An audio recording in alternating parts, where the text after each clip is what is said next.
Shalom Bapak Ibu, Saudara-saudari, para pemirsa yang dikasihi oleh Tuhan. Kali ini saya akan menjawab beberapa pertanyaan yang sering kali diajukan kepada kita sebagai orang-orang Kristen, yaitu tentang Tuhan Yesus, Anak Allah. Nah, pertanyaannya adalah, siapakah Yesus Kristus itu? Mengapa dia disebut sebagai anak Allah? Saudara, kita akan coba jawab. Tentunya jawabannya tidak bisa hanya dalam satu kali PA ini. Nanti akan ada seri PA berikutnya yang akan lebih lanjut lagi menjelaskan tentang siapakah Yesus Kristus Tuhan, anak Allah itu. Nah, saudaraku, yang pertama harus kita ketahui, kalau kita ingin menjawab pertanyaan tersebut, kita harus melihat di dalam Injil Yohanes pasal yang pertama. Kita tahu bahwa Injil Yohanes pasal yang pertama, khususnya ayat 1 sampai ayat 18 ini adalah sebuah pewahyuan yang luar biasa tentang keilahian dari Yesus Kristus Tuhan kita, Juru Selamat kita. Nah, dikatakan di ayat yang pertama, saudara. Pada mulanya adalah firman, firman itu bersama-sama dengan Allah, dan firman itu adalah Allah.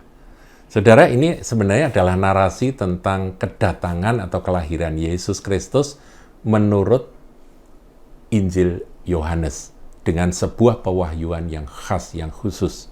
Karena Yohanes itu mempotret Yesus sebagai putra Allah. Keilahian Yesus ada di sini, saudaraku. Nah, di dalam persepsi Alkitabiah, Yesus itu adalah Sang Firman.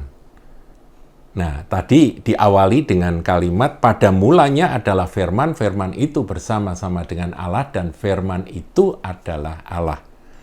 Kalimat ini seringkali juga menjadi bahan pertanyaan, saudara. Pada awalnya dikatakan pada mulanya adalah firman, firman itu bersama-sama dengan Allah. Nah, kemudian bagian yang ketiga dikatakan, dan firman itu adalah Allah. Ini yang seringkali dipertanyakan. Kok bisa firman yang bersama-sama dengan Allah itu adalah Allah? Ya, jadi pertanyaan ini harus kita jawab dengan penjelasan. Kita lihat dulu sekarang, saudaraku, bahwa Yesus itu adalah firman. Ya, itu kita tunda dulu ya. Firman itu adalah Allah, kita tunda dulu. Kita lihat bahwa Yesus itu adalah firman. Dan kalau kita lompat di ayat yang ke-14 dari Injil Yohanes pertama, firman itu telah menjadi manusia dan diam di antara kita, dan kita telah melihat kemuliaannya, yaitu kemuliaan yang diberikan kepadanya sebagai anak tunggal Bapa, penuh kasih karunia dan kebenaran. Ya. Jadi ayat 14 bagian A, saudaraku, firman itu telah menjadi manusia. Jadi firman yang bersama-sama dengan Allah dan firman yang adalah Allah itu telah menjadi manusia dan diam di antara kita, dan kita telah melihat kemuliaannya, yaitu kemuliaan yang diberikan kepadanya sebagai anak tunggal Bapa, penuh kasih karunia dan kebenaran. Saudara, istilah anak ya, itu muncul pertama kali dalam Injil Yohanes di sini. Jadi ini menjelaskan bahwa sebetulnya mengapa Yesus itu disebut anak Allah, karena dia adalah firman yang menjadi manusia. Dan ketika dia jadi manusia, kita kenal dia sebagai anak tunggal Bapa yang penuh dengan kasih karunia dan kebenaran. Saya berharap sampai di sini saudara paham, dan ini dapat menjadi ayat hafalan buat kita sekaliannya. Jadi Anda sebagai anak-anak Tuhan, sebagai orang Kristen, nggak boleh malas menghafalkan ayat Yohanes 1 ayat 1 dan ayat 14. Minimal 14a ya. Kalau kita mau belajar dalam bahasa Yunani juga bagus untuk dihafalkan. Yohanes 1 ayat 1, en arche en holokos, kai holokos en prostonteon, kai theos in holokos. Itu ayat 1. Kemudian ayat 14 bagian A saja, kai holokos sarx egeneto. Ya, jadi firman itu telah menjadi daging atau menjadi manusia, tubuh daging manusia. Inilah perkenalan pertama tentang siapakah Yesus, anak Allah itu. Mengapa disebut anak Allah?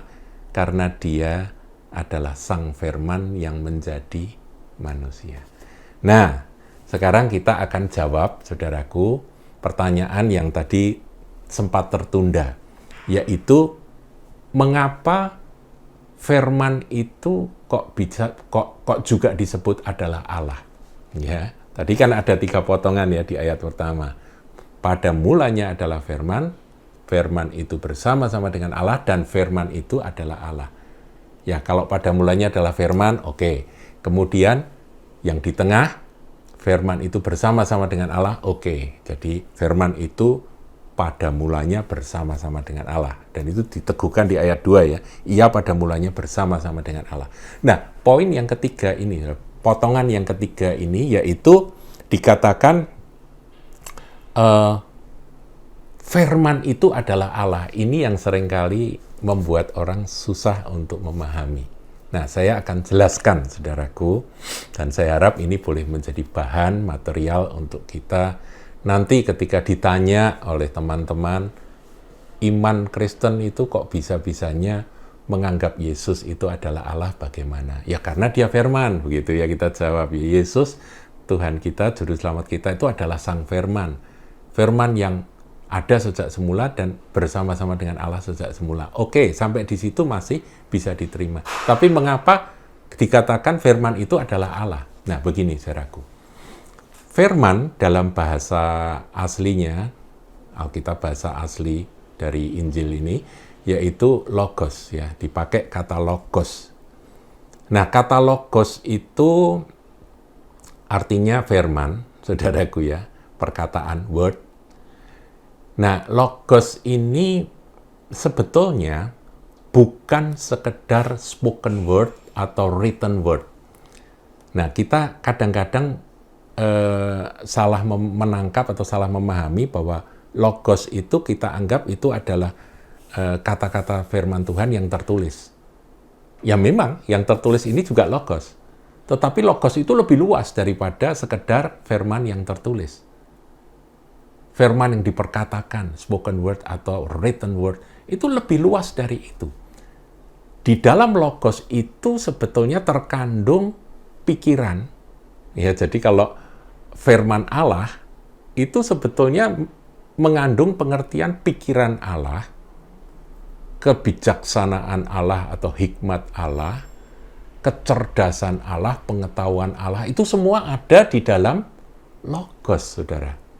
Ya, kalau di dalam bahasa Yunani kita mengenal pikiran kita itu ada 2 ya, yang satu dianoia, yang satunya dialogismos. Nah, kata logismos itu tuh akar katanya sama dengan logos. Jadi logos itu sebenarnya pikiran. Kita kenal kata logika, kita kenal kata logis ya, nalar itu. Nah, logos itu pengertian luasnya seperti itu. Jadi kalau kita bilang firman Allah, itu sebetulnya pikiran Allah. Itu kecerdasan Allah, itu hikmat Allah. Itu adalah pengetahuannya Allah.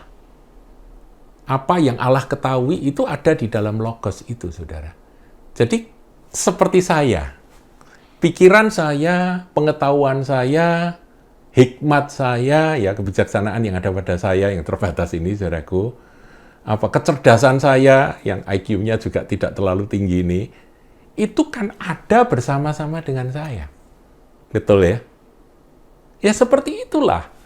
Pada mulanya adalah logos, logos itu bersama-sama dengan Elohim, dengan Allah, ya, dengan Theos, dan logos itu adalah Theos, adalah Allah. Karena apa? Karena pikiran Allah ya adalah Allah. Pengetahuan Allah adalah Allah. Perkataan Allah itu ya adalah Allah. Seperti itulah pemahaman menurut persepsi Alkitabiah, saudaraku.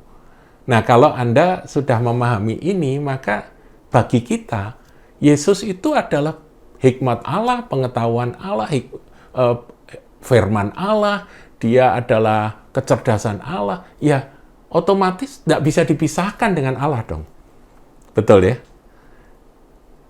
Jadi maaf kata, kalau Allah itu dipisahkan dengan firman-Nya, dengan logos, atau dengan kecerdasannya, dengan pengetahuannya, dengan hikmatnya, ya Allah seperti apa itu? Allah yang linglung, saudaraku, yang tidak punya kecerdasan, nggak punya pengetahuan, nggak punya firman, ya ada yang berkata bisu dan sebagainya. Ya suruh ngomong nggak bisa, nggak punya firman, kan gitu. Ya apakah seperti itu, saudaraku? Jadi, Yesus itu bersama-sama dengan Allah ketika dia masih dalam wujud sebagai Logos. Nah, ketika Logos itu menjadi manusia, dia kita kenal sebagai anak tunggal Bapa penuh kasih karunia dan kebenaran. Seperti itulah penggambaran tentang siapa Yesus di dalam Injil Yohanes. Nah, berlanjut, saudaraku, ya. Pertanyaan berlanjut. Sebetulnya, Yesus itu sebagai anak Allah, ya kalau sudah diterima, dia itu ciptaan atau pencipta. Dia itu pencipta, creator, atau dia itu ciptaan, creation, saudaraku ya. Nah, ini menjadi pertanyaan yang seringkali membingungkan orang Kristen. Saya akan jelaskan, saudaraku, masih dari Injil Yohanes pasal 1. Ayat yang ketiga kita lihat, saudaraku ya. Segala sesuatu dijadikan oleh Dia, dan tanpa Dia tidak ada suatu pun yang telah jadi dari segala yang telah dijadikan. Jadi kalau pakai bahasa yang lebih populer, segala sesuatu diciptakan oleh Dia, dan tanpa Dia, tanpa Sang Firman itu, tidak ada suatu pun yang telah tercipta dari segala yang telah diciptakan. Jadi nggak ada ciptaan yang ada, yang terjadi, yang tercipta, kalau tidak ada Firman. Dia di sini mengacu pada Firman. Yohanes 1 ayat 3, saudaraku. Kalau kita mau nambahi, di ayat 10 juga ada ya. Ia telah ada di dalam dunia, dan dunia dijadikan olehnya. Jadi saudara, dunia ini, termasuk Anda, termasuk saya, termasuk dunia binatang ya, yang ada di laut, ada ikan paus, ada ikan teri, ada ikan gurami, ikan kakap, atau semua binatang-binatang laut, binatang darat, saudara, ada singa, harimau, kuda, zebra, atau sampai yang kecil-kecil, saudaraku ya, sampai serangga yang kecil-kecil, semut, ya, belalang dan sebagainya. Itu semua diciptakan oleh Dia, oleh Firman.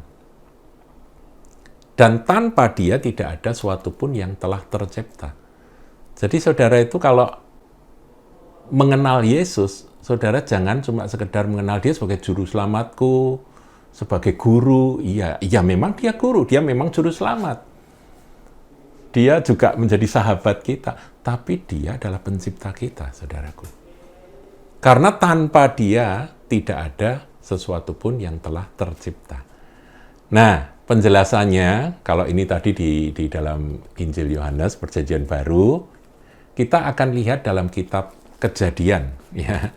Dalam kitab Kejadian, ini Perjanjian Lama kan ditulis dalam bahasa Ibrani, saudaraku ya. Nah, di dalam kitab Kejadian atau kitab Bereshit ini dikatakan ayat 1, 2, dan 3. Jadi ini kisah penciptaan ya. Awal mula kisah penciptaan, dalam bahasa Jawanya purwaning dumadi. Nah, Allah menciptakan langit dan bumi serta isinya. Saya bacakan, saudaraku ya. Ada 3 ayat yang akan kita bahas. Ayat 1, 2, dan 3 dari pasal 1 kitab Kejadian atau Bereshit ini. Pada mulanya Allah menciptakan langit dan bumi. Bereshit bara Elohim et hasamayim ve et haaretz. Jadi pada mulanya Allah menciptakan langit dan bumi. Di situ ada Allah. Allah di situ dalam bahasa Ibrani-nya Elohim. Diterjemahkan menjadi Allah. Kemudian bumi belum berbentuk dan kosong, ya. Jadi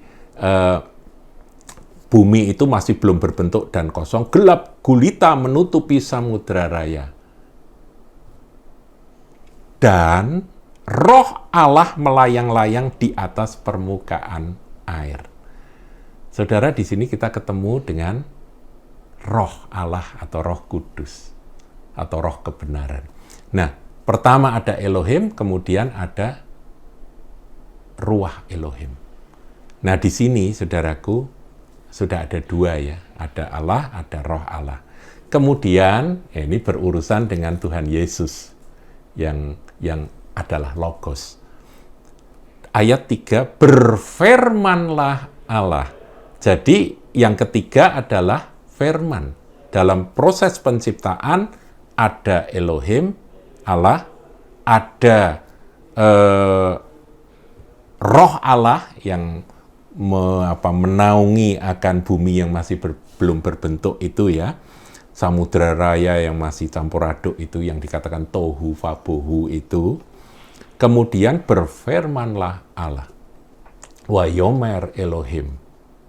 Yehior, waihior. Jadilah terang, lalu terang itu jadi. Saudaraku, ada tiga di sini. Elohim, yang di dalam perjanjian baru dikenal sebagai Bapa.